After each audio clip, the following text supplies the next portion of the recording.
नमस्कार साथियों, कैसे हैं आप सभी। आशा करते हैं साथियों आप सभी अच्छे होंगे और आपकी पढ़ाई भी एकदम बेहतरीन ढंग से चल रही होगी। साथियों आज का जो टॉपिक होने वाला है वो झारखंड पुलिस कांस्टेबल 2024 में साथियों जो हिंदी पूछी जाती है उसी का प्रैक्टिस सेट नंबर 47 है। साथियों इसमें आपको 50 क्वेश्चन मिलेंगे, तो वीडियो अंदाजा देखिएगा और अपने प्रैक्टिस सेट का अंदाजा भी लगा लीजिएगा कि आपकी तैयारी अभी तक कितनी हो पाई है।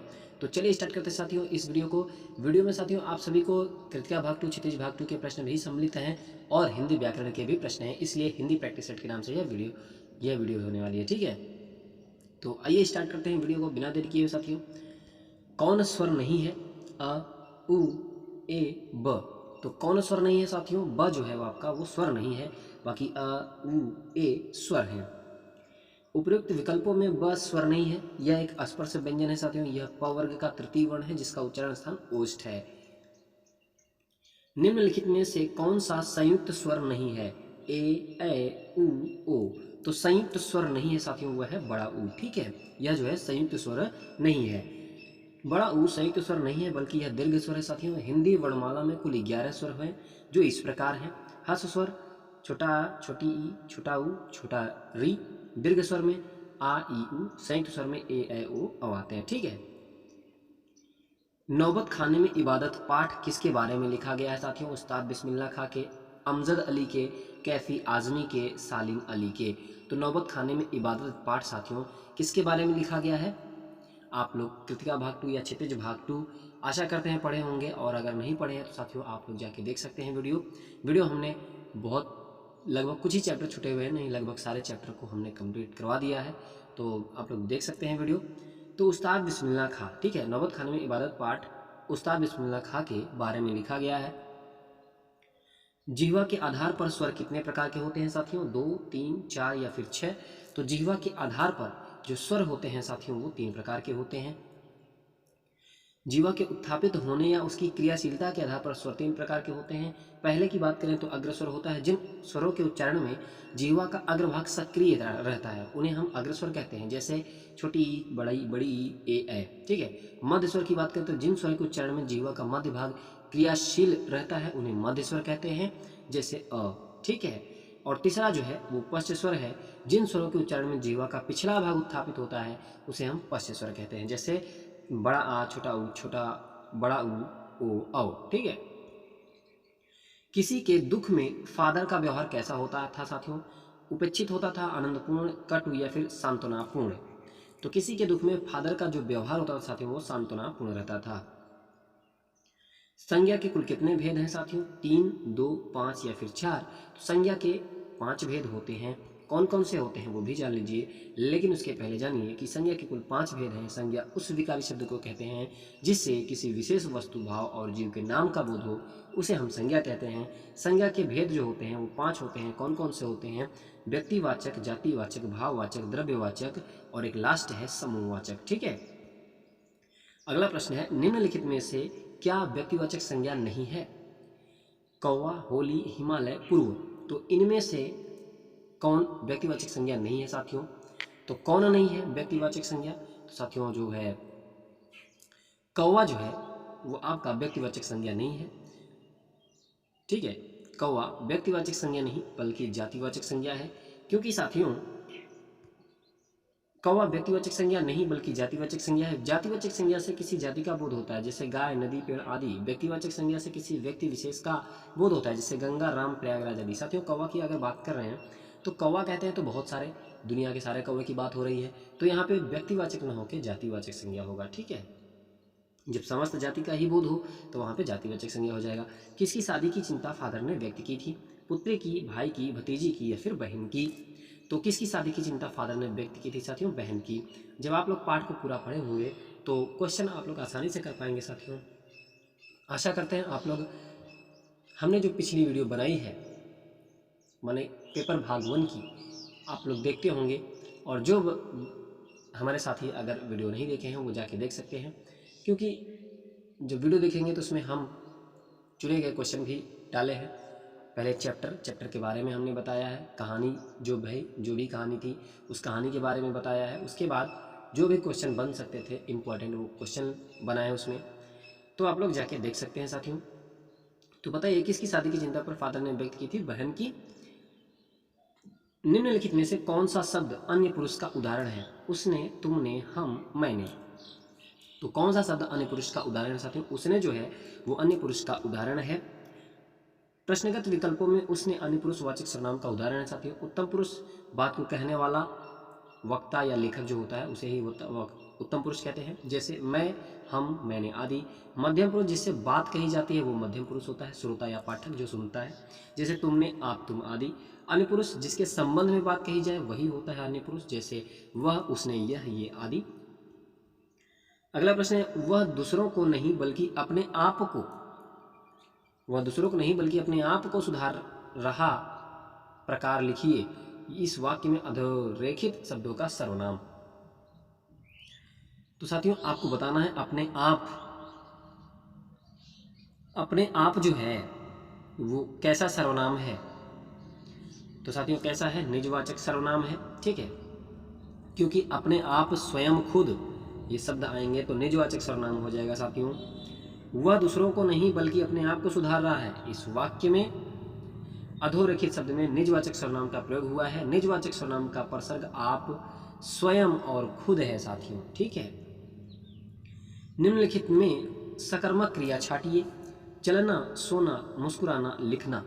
सकर्मक क्रिया साथियों जो होता है वो लिखना है। कैसे हम सकर्मक क्रिया और अकर्मक क्रिया की पहचान करते हैं? उपयुक्त विकल्पों में से लिखना सकर्मक क्रिया है, से शब्द चलना, सोना, मुस्कुराना अकर्मक क्रियाएं हैं। सकर्मक और अकर्मक क्रियाओं की पहचान क्या, किसे, किसको आदि प्रश्न करने से होती है। यदि कुछ उत्तर मिले तो क्रिया सकर्मक और यदि उत्तर न मिले तो क्रिया अकर्मक मानी जाती है साथियों। लिखना शब्द में क्या प्रश्न पूछने से उत्तर प्राप्त होता है? अन्य शब्दों से कोई उत्तर प्राप्त नहीं होगा, इसलिए यहाँ पे सकर्मक क्रिया होगा। और सकर्मक क्रिया ऐसी क्रिया जिनका कर्म हो या कर्म होने की संभावना हो, सकर्मक क्रियाएं कहलाती हैं साथियों। अकर्मक क्रिया वो क्रियाएं होती हैं जिन क्रियाओं का व्यापार तथा परिणाम कर्ता पर ही पड़ता है, वे अकर्मक क्रियाएं कहलाती हैं। आचार्य महावीर प्रसाद द्विवेदी जी की मृत्यु कब हुई थी? 1940 में, 1939 में, 1938 में, 1942 में। तो आचार्य महावीर प्रसाद द्विवेदी जी की जो मृत्यु हुई थी साथियों 1938 में हुई थी। उन्होंने पूर्णतया समर्थन किया है। इस वाक्य में किस प्रकार के क्रिया विशेषण का प्रयोग हुआ है? कालवाचक, रीतिवाचक, परिमाणवाचक, स्थानवाचक। तो उन्होंने पूर्णतया समर्थन किया है साथियों। इस वाक्य में परिमाणवाचक, ठीक है, परिमाणवाचक क्रिया विशेषण का प्रयोग हुआ है। उन्होंने पूर्णतया समर्थन किया है, वाक्य में परिमाणवाचक क्रिया विशेषण है। यहाँ पूर्णतया शब्द मात्रा का बोध करा रहा है, अतः परिमाणवाचक क्रिया विशेषण है इसमें। लेखक स्त्रियों को ककहरा पढ़ाना। लेखक स्त्रियों को ककहरा पढ़ाना पाप समझते हैं। पाप समझने वालों के समर्थक हैं, पाप नहीं समझते हैं, पाप समझने वालों के विरोधी हैं। तो साथियों क्या है? पाप समझने वालों के विरोधी हैं। लेखक स्त्रियों को ककहरा पढ़ाना पाप समझने वालों के विरोधी हैं। आपसे अरसे के बाद मुलाकात हो रही है। इस वाक्य में किस प्रकार के क्रिया विशेषण का प्रयोग हुआ है? रीतिवाचक, स्थानवाचक, परिमाणवाचक, कालवाचक।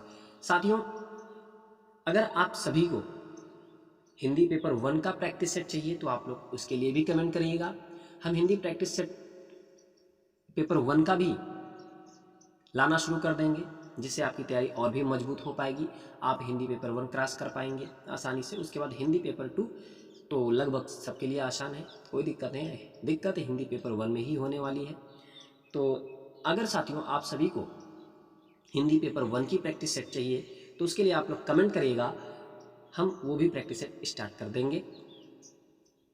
तो ज़्यादा से ज़्यादा आप लोग कमेंट करिएगा साथियों, जिससे हम प्रैक्टिस सेट जल्द से जल्द स्टार्ट कर दें। तो बताइए, आपसे अरसे के बाद मुलाकात हो रही है।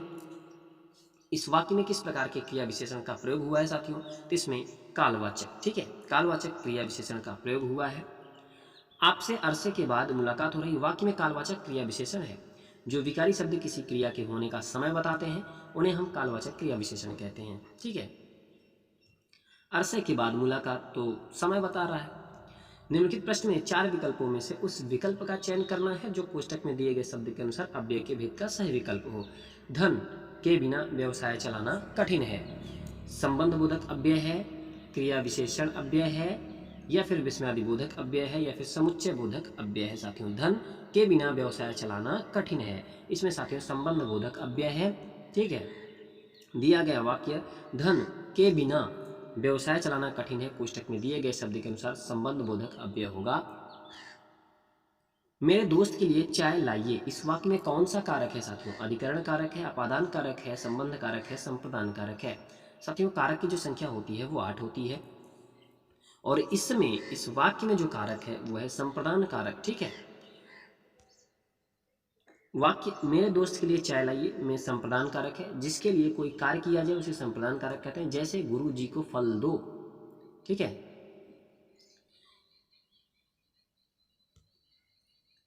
के लिए किस कारक का चिन्ह है? कर्म, संप्रदान, संबंध, अपादान। आशा करते हैं साथियों आप सभी को आठों कारक के बारे में अच्छी तरीके से नॉलेज होगी। तो लगभग हमने हर प्रैक्टिस सेट, ऐसा कोई प्रैक्टिस सेट नहीं है जिसमें कारक की बात न हुई हो। तो कारक अब तक आप सभी को, जो हमारे साथी बराबर जुड़े हुए हैं प्रैक्टिस सेट से, उनको तो एकदम बेहतरीन ढंग से पता होगा,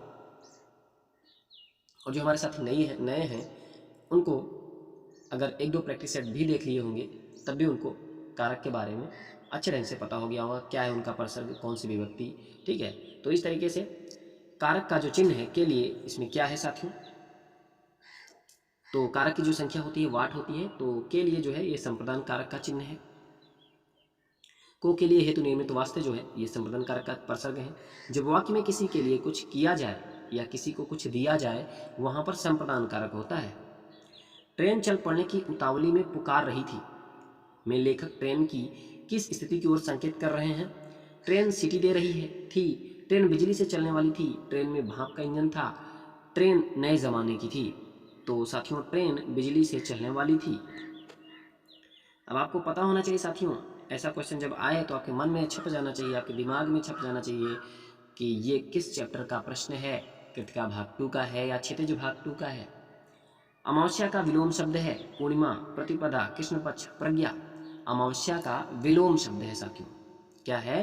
पूर्णिमा है अमावस्या का विलोम शब्द। ठीक है, अमावस्या का जो विलोम शब्द है वो पूर्णिमा है, और वहीं पे कृष्ण पक्ष था, कृष्ण पक्ष का जो विलोम शब्द होगा वो शुक्ल पक्ष होगा। ठीक है, और प्रज्ञा, प्रज्ञा का जो विलोम होगा अविवेक होगा, अविवेक होगा। और कृतज्ञ का जो विलोम होगा साथियों क्या होगा? कृतघ्न होगा, कृतघ्न होगा। ठीक है, तो बताइए इनमें से कौन सा शब्द उदय का विलोम है? डूबना, अप्रकट, परीक्षा, अस्त। तो साथियों कौन सा शब्द उदय का विलोम है? तो अस्त जो है वो उदय का विलोम होता है। अप्रकट, अप्रकट माने होता है प्रकट, इसका विलोम हो जाएगा, अप्रकट का प्रकट हो जाएगा। परोक्ष का प्रत्यक्ष होता है साथियों, इसमें परीक्ष लिखा है, लेकिन परोक्ष, अगर परोक्ष का जो विलोम होता है वो प्रत्यक्ष होता है, प्रत्यक्ष होगा। और डूबना, डूबना का जो होता है वो तैरना होता है। ठीक है, डूबना का तैरना हो जाएगा विलोम। इनमें से कौन सा शब्द शत्रु का पर्यायवाची है? अरि, कुमार्गी, कुपात्र, सारंग। साथियों शत्रु का पर्यायवाची जो होगा वो अरि होगा। ठीक है, अरि शब्द शत्रु का पर्यायवाची है। शत्रु के अन्य पर्यायवाची हैं साथियों रिपु, दुश्मन, बैरी, अमित्र, प्रतिपक्षी, विपक्षी। अमृत के पर्यायवाची की बात करें साथियों सुधा, पीयूष, अमी, सोम, सुरभोग, जीवनोदक, अमी। आंख के पर्यायवाची है नेत्र, नयन, चक्षु, दृग, लोचन, अच्छी, दृष्टि, विलोचन। निम्नलिखित में से कौन सा उत्कंठित का पर्यायवाची नहीं है? इच्छुक, लालायित, उत्सुक, अभिलाषा। कौन सा उत्कंठित का पर्यायवाची नहीं है? तो साथियों अभिलाषा जो है वो उत्कंठित का पर्यायवाची नहीं है, जबकि इच्छुक, लालायित व उत्सुक शब्द उत्कंठित के पर्यायवाची शब्द हैं। इनमें से कौन सा शब्द भाल का पर्यायवाची शब्द नहीं है? ललाट, मस्तक, गेंद, कपाल। तो भाल का पर्यायवाची शब्द नहीं है, वो है साथियों गेंद। गेंद शब्द भाल का पर्यायवाची शब्द नहीं है। भाल के पर्यायवाची ललाट, मस्तक, कपाल, माथा है। गेंद के पर्यायवाची है कंदुक, गेंदुक। निम्नलिखित में से अंतर का अर्थ नहीं होता है? दूरी, आकाश, शेष, हृदय। अंतर का अर्थ नहीं होता है, तो आकाश जो है वो अंतर का अर्थ नहीं होता है। दिए गए विकल्पों में आकाश शब्द अंतर का अर्थ नहीं है, जबकि दूरी, शेष और हृदय शब्द अंतर के अनेकार्थी शब्द हैं साथियों। ठीक है, अमरुद्दीन का जन्म किस राज्य में हुआ था? मध्य प्रदेश में, उत्तर प्रदेश में, बिहार में, कश्मीर में। पेपर हिंदी पेपर 1 का भी प्रश्न साथियों इंक्लूड है इस प्रैक्टिस सेट में, जिससे आपको पेपर 1 का भी अपनी तैयारी का अंदाज़ा लगेगा और पेपर सेकंड का भी तो अंदाज़ा लगेगा ही लगेगा। तो साथियों, प्रश्न देखते ही आपके मन में पाठ का नाम, पाठ के लेखक का नाम जरूर छपना चाहिए। तो अमरुद्दीन का जन्म किस राज्य में हुआ? तो साथियों कहाँ हुआ? बिहार में हुआ। निम्नलिखित प्रश्न में 4 विकल्पों में से उस सही विकल्प का चयन करें जो रेखांकित शब्द के लिए उचित विकल्प है। बूढ़े माता पिता का एकमात्र सहारा उनका बेटा ही था। तो सहारा रेखांकित कर लीजिए और बताइए कि उसमें उचित विकल्प कौन सा है। अविलंब, अवलंब, अवसर, या फिर एक और ऑप्शन ले लीजिए अमूल्य। तो सहारा, बूढ़े माता पिता का एकमात्र सहारा उनका बेटा ही था। सहारा में उचित विकल्प चुनना है साथियों। कौन सा विकल्प जो है उचित है? तो साथियों अवलंब। ठीक है, बूढ़े माता पिता का एकमात्र सहारा उनका बेटा ही था। बूढ़े माता पिता का एकमात्र सहारा उनका बेटा ही था में सहारा के लिए उचित शब्द अवलंब होगा, जबकि अविलंब का अर्थ शीघ्र, विलंब रहित, अमूल्य का अर्थ अनमोल, बहुमूल्य होता है। इनमें एक शब्द का अर्थ है गंध। गंध का क्या अर्थ है? वास, बास, बांस, वासक। तो गंध का जो शब्द का अर्थ है, गंध शब्द का, वो बास है। कहते नहीं है बास मार रहा है, तो वही है। बास का अर्थ गंध होता है, जबकि वास का अर्थ निवास से है। बांस का अर्थ तिनके की प्रजाति का एक लंबा सीधा पौधा या बंबू से है, तथा वासक विशेषण शब्द है, इसका अर्थ सुवासित करने वाला होता है। अगला प्रश्न है तत्पुरुष समास का उदाहरण है साथियों आजीवन, राष्ट्रपति, सादर या फिर निशाचर। तो तत्पुरुष समास का उदाहरण है क्या है?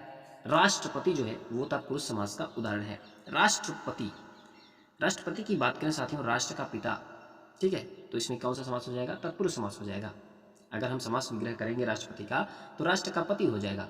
आजीवन का अगर हम समास विग्रह करते हैं तो क्या होगा? जीवन भर। आजीवन माने जीवन भर, ये भी तत्पुरुष समास हो जाएगा। सॉरी साथियों, ये अव्यय भाव समास हो जाएगा। ठीक है, ठीक है। आजीवन उपसर्ग, उपसर्ग है ना इसमें, पहला पद उपसर्ग हो जाएगा। तो आजीवन जो है जीवन भर माने अव्यय भाव समास हो जाएगा। सादर, सादर जो है वो सादर आदर सहित होता है। सादर माने समास विग्रह करेंगे तो आदर सहित हो जाएगा, इसमें भी क्या है? अव्यय भाव समास हो जाएगा साथियों। निशाचर, निशाचर माने होता है निशा या रात्रि में विचरण करने वाला, तो एक अलग अर्थ दे रहा है। तो यहाँ पे क्या हो जाएगा साथियों? बहुव्रीहि समास हो जाएगा। जब दोनों पद अप्रधान हो और कोई अन्य पद प्रधान हो जाए तो वहाँ पे क्या हो जाएगा? बहुव्रीहि समास हो जाएगा। तो ये बहुव्रीहि समास हो जाएगा आपका। ठीक है साथियों, पीडीएफ आप सभी को टेलीग्राम चैनल पे मिल जाएगा, लिंक मैं डिस्क्रिप्शन में डाल दूंगा। आप लोग वहाँ से पीडीएफ डाउनलोड कर लीजिएगा और एक बार वहाँ से पीडीएफ पढ़िएगा, उसके बाद वीडियो देखिएगा, एकदम पक्का हो जाएगा आपका प्रैक्टिस है। संस्कृत व्यक्ति के गुण हैं विचारवान, जिज्ञासु तथा मानवतावादी, परिश्रमी तथा कुछ नया करने का इच्छुक। उपरोक्त दोनों, उपरोक्त सभी। तो साथियों उपरोक्त दोनों, ठीक है, विचारवान, जिज्ञासु तथा मानवतावादी, परिश्रमी तथा कुछ नया करने का इच्छुक। योगदान शब्द किस समास का उदाहरण है? तत्पुरुष, बहुब्रीहि, इंद्र समास, इनमें से कोई नहीं। तो योगदान शब्द किस समास का उदाहरण साथियों? तत्पुरुष समास का उदाहरण है। ठीक है, तो योगदान शब्द तत्पुरुष समास का उदाहरण है। तत्पुरुष समास में पहला पद गौण होता है और अंतिम पद की प्रधानता होती है। कर्ता, कारक और संबोधन को छोड़कर शेष सभी कारकों में विभक्तियां लगाकर इसका समास विग्रह होता है। निम्नलिखित वाक्यों में से सरल वाक्य ज्ञात कीजिए। तो जब सुमिता ने पानी पिया तब वह चली गई। सुमिता पानी पीकर चली गई। सुमिता ने पानी पिया और चली गई। जैसे ही सुमिता ने पानी पिया और वह चली गई। तो सुमिता पानी पीकर चली गई, सुमिता पानी पीकर चली गई, इसमें जो है सरल वाक्य है। और सरल वाक्य होता क्या है? ऐसा वाक्य जिसमें एक ही क्रिया एवं एक ही कर्ता और उन वाक्यों का एक ही उद्देश्य हो, ऐसे वाक्य को हम सरल वाक्य कहते हैं साथियों। मजदूर मेहनत करता है किंतु उसके लाभ से वंचित रहता है, यह वाक्य है। साधारण वाक्य है, आज्ञार्थक वाक्य है, संयुक्त वाक्य है या फिर मिश्र वाक्य है। तो साथियों मजदूर मेहनत करता है किंतु उसके लाभ से वंचित रहता है, किंतु परंतु किसमें आएगा? संयुक्त वाक्य का उदाहरण हो जाएगा किंतु परंतु, और इसलिए कि। ठीक है, ये संयुक्त वाक्य के प्रसर्ग होते हैं। संस्कृति निबंध में लेखक किसको बहुत बड़ा आविष्कार करता कह रहे हैं? न्यूटन, जगदीश चंद्र बोस, होमी जहांगीर भाभा, जिसने सबसे पहले आग का आविष्कार किया। तो संस्कृति निबंध में लेखक जो है जिसने सबसे पहले आग का आविष्कार किया उसको बहुत बड़ा आविष्कारकर्ता कह रहे हैं। भगवान तुम्हारा भला करे वाक्य है, प्रश्नात्मक है, आदेशात्मक है, इच्छात्मक है, संकेतात्मक है। तो भगवान तुम्हारा भला करे साथियों, इसमें इच्छात्मक वाक्य है, ठीक है, क्योंकि इच्छा से बोला जा रहा है। तो PDF आप लोग डाउनलोड कर लीजिएगा साथियों, वहाँ से आप लोग डिटेल में पढ़ पाएंगे। 4 दिन की चांदनी फिर अंधेरी रात, लोकोक्ति का अर्थ है थोड़े दिन का सुख, चांद न दिखाई देना, 4 दिन चांद दिखना, सुख ही सुख होना। तो 4 दिन की चांदनी फिर अंधेरी रात माने थोड़े दिन का सुख। 4 दिन की चांदनी फिर अंधेरी रात, लोकोक्ति का जो अर्थ है थोड़े दिन का सुख, लोकोक्ति में वाक्य पूर्ण होता है, जबकि मुहावरा में वाक्य पूर्ण नहीं होता है साथियों। लेखक ने ऐसे वैसे लोग किन्हें कहा है जो स्वयं शिक्षित हैं परंतु स्त्रियों की शिक्षा का विरोध करते हैं। दकियानुसी लोगों को, धार्मिक कट्टरवादियों को, अशिक्षित लोगों को। तो साथियों लेखक ने ऐसे वैसे लोग किन्हें कहा है जो स्वयं शिक्षित हैं परंतु स्त्रियों की शिक्षा का विरोध करते हैं। जो पुरुष स्त्रियों को शिक्षा के क्षेत्र में आगे नहीं बढ़ने देना चाहते वे क्या हैं साथियों? अन्यायी हैं, पागल हैं, अशिक्षित हैं या इनमें से कोई नहीं? तो साथियों जो पुरुष स्त्रियों को शिक्षा के क्षेत्र में आगे नहीं बढ़ने देना चाहते वे साथियों अन्यायी पुरुष होते हैं। जिन खोया तिन पाइयां, लोकोक्ति का अर्थ है खोए हुए व्यक्ति का मिल जाना। जो श्रम करते हैं उन्हें ही सफलता मिलती है, करे कोई भरे कोई, जिनका चाहा वही बेवफा निकला। तो क्या है साथियों? जिन खोया तिन पाइयां, तो जो श्रम करते हैं उन्हें ही सफलता मिलती है साथियों, ठीक है। डिब्बे में लेखक के प्रवेश करते ही नवाब साहब की आंखों में कैसा भाव दिखा? खुशी के, असंतोष के, दुख के या फिर संतोष के? तो डिब्बे में लेखक के प्रवेश करते ही नवाब साहब की आंखों में साथियों असंतोष का भाव दिखा। अति का भला न बरसना, अति का भला न बरसना, अति की भली न धूप। लोकोक्ति का अर्थ क्या है? अधिक बारिश होना, अधिक धूप निकलना, किसी भी बात या वस्तु का अधिक होना ठीक नहीं, बरसात में धूप निकलना।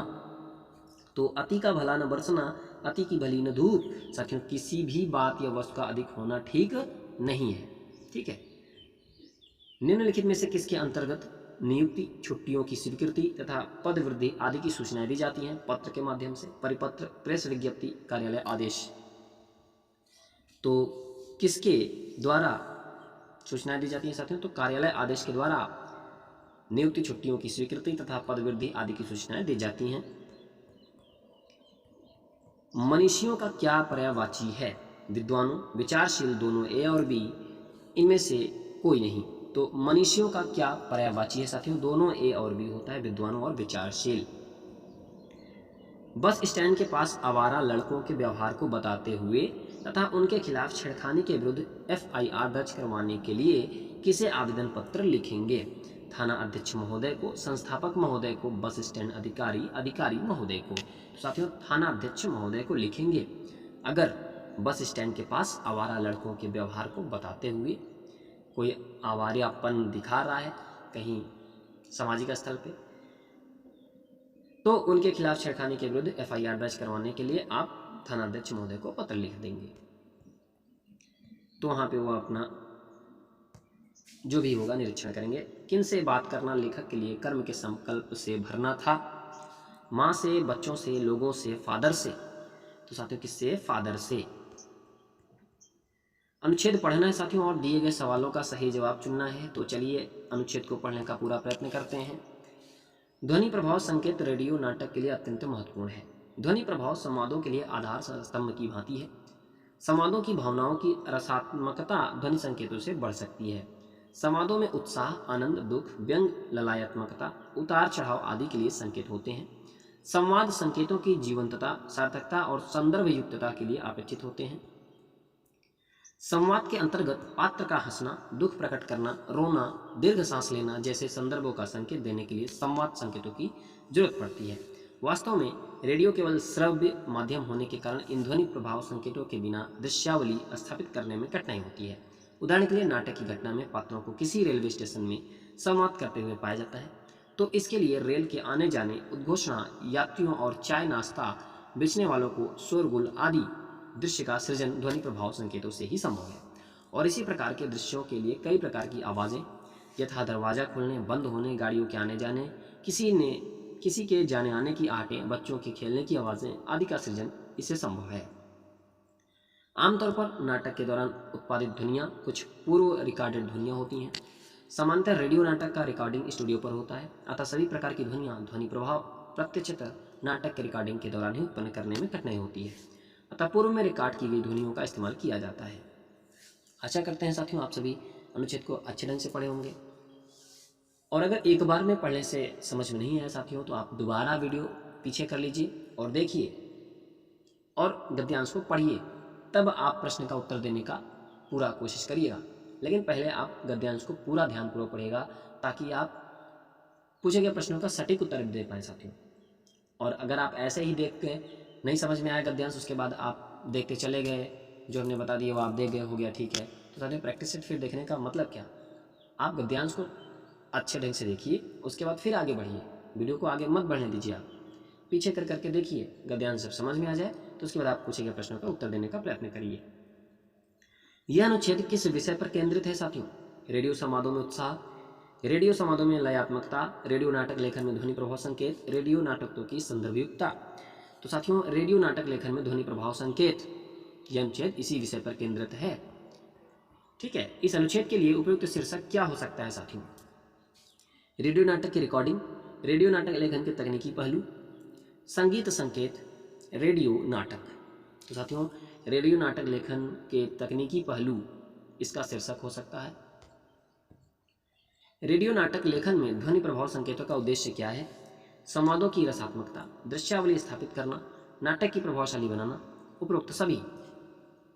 तो साथियों उपरोक्त सभी जो है वो संवादों की रसात्मकता, दृश्यावली स्थापित करना, नाटक को प्रभावशाली बनाना, ये ध्वनि प्रभाव संकेतों का उद्देश्य है। संवाद संकेत क्यों अपेक्षित हैं? संवादों की जीवंतता के लिए, संवादों की सार्थकता के लिए, संवादों की संदर्भ युक्तता के लिए, उपरोक्त सभी। तो साथियों उपरोक्त सभी के लिए संवाद संकेत अपेक्षित हैं। निम्नलिखित वाक्य की किस शब्द में वर्तनी संबंधी अशुद्धि है? किसमें? तूफान से डरकर नौका पार नहीं होती, पार डरकर तूफान या फिर नौका। तो साथियों तूफान से डरकर नौका पार नहीं होती, तूफान। ठीक है, तूफान शब्द का शुद्ध रूप क्या होगा? तूफान ऐसे लिखा जाता है क्या साथियों? आप लोग ध्यान दीजिए, तूफान में बड़ा का मात्रा, बड़ा ऊ का मात्रा रहता है, इस तरीके से तूफान लिखा जाता है। तो यहाँ पे तूफान में अशुद्धि है वर्तनी की दृष्टि से, तो तूफान इस तरीके से लिखा जाएगा। उसके बाद आपका वाक्य जो बनेगा, तूफान से डरकर नौका पार नहीं होती, तब जब का आपका वर्तनी के दृष्टि से शुद्ध वाक्य बन जाएगा। तो साथियों आशा करते हैं आप सभी को यह वीडियो अत्यंत पसंद आई होगी और आपको कुछ सीखने को अवश्य मिला होगा। तो साथियों कैसी लगी यह वीडियो जरूर बताइएगा। अगर वीडियो पसंद आई है तो एक लाइक और चैनल को सब्सक्राइब जरूर करेगा और अपने दोस्तों तक शेयर जरूर करेगा साथियों। और पीडीएफ आप सभी को टेलीग्राम चैनल पे मिल जाएगा, लिंक मैं डिस्क्रिप्शन में डाल दूंगा, वहाँ से आप लोग पीडीएफ डाउनलोड कर लीजिएगा। और पीडीएफ वीडियो देखने के बाद आप लोग पीडीएफ देखिए, उसके बाद फिर आप लोग एक बार और वीडियो देख लीजिए, ताकि क्या हो जाएगा, आपका पूरा एकदम कंठस्थ हो जाएगा।